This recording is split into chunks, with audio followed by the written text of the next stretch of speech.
Mahilig ka bang umakyat sa bundok? Ako hindi. Pero ang sabi ng isang kaibigan ko na mahilig umakyat, sa tuktok makikita mo ang kagandahan ng kalikasan at ang katahimikan na malayo sa ingay ng mundo.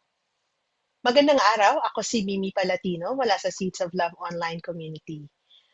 Ipinagdiriwang natin ngayong araw ang kapistahan ng pagbabagong anyo ni Jesus. Sa Ebanghelyo, isinama ni Jesus sina Peter, James at John sa tuktok ng isang bundok.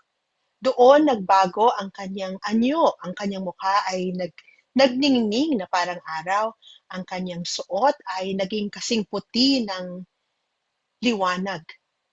Sa sandaling iyon, nasilayan ng mga disipulo ang tunay na anyo ni Jesus. Ipinakita niya sa mga disipulo ang kanyang tunay na kadakilaan. Such a privilege, hindi ba? At narinig nila ang salita ng Ama. Ito ang aking anak na kinalulugdan, makinig kayo sa kanya. Ang bundok ay may kakaibang kahulugan sa Biblia. Sa bundok Horeb na kasalamuhan ni Moises ang Panginoon sa anyo ng burning bush. Sa Mount Sinai ay ibinigay ng Panginoon ang 10 utos kay Moises. Sa bundok ng Horeb ay nakasalamuhan, nakita ni Elijah ang Panginoon sa anyo ng mahinang tinig.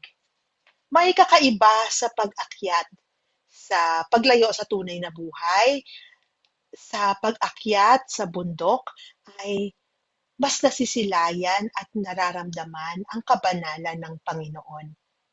Hindi natin masisi si Peter, no? Sinabi niya kay Jesus, Panginoon, buti na lang nandito kami. Kung gusto mo, magtatayo kami ng 3 kubol, isa para sa iyo, para kay Moises, at isa para kay Elijah. No, sino ba naman ang gustong umalis, no? Kung gustuhin mo pang umalis matapos mong masilayan ang tunay na anyo ni Jesus, babalik ka pa ba sa tunay na buhay na may challenges, na may responsibilities? Pero hindi pumayag si Jesus. Hindi siya pumayag na magtayo ng kubol, si Peter. Nung nawala na yung vision, nung nawala ang ulap, hinawakan niya ang mga disipulo at sinabihan na, tumayo kayo, huwag kayong matakot. At inakay niya ang mga disipulo pababa ng bundok.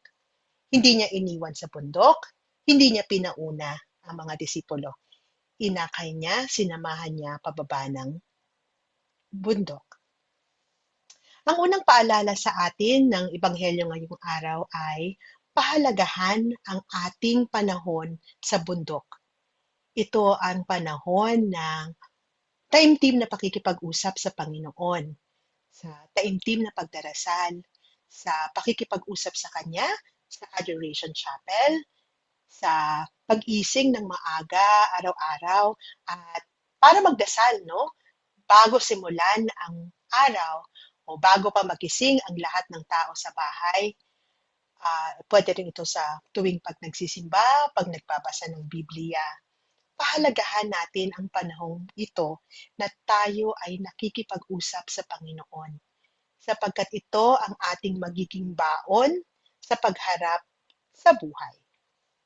Ang pangalawang paanyaya sa atin ay sinabi ng Ama, ito ang aking anak, makinig kayo sa Kanya.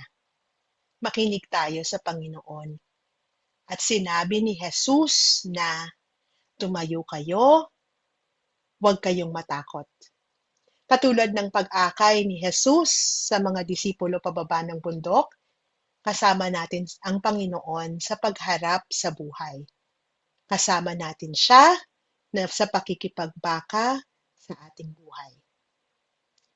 Maraming salamat sa pakikinig. God bless you.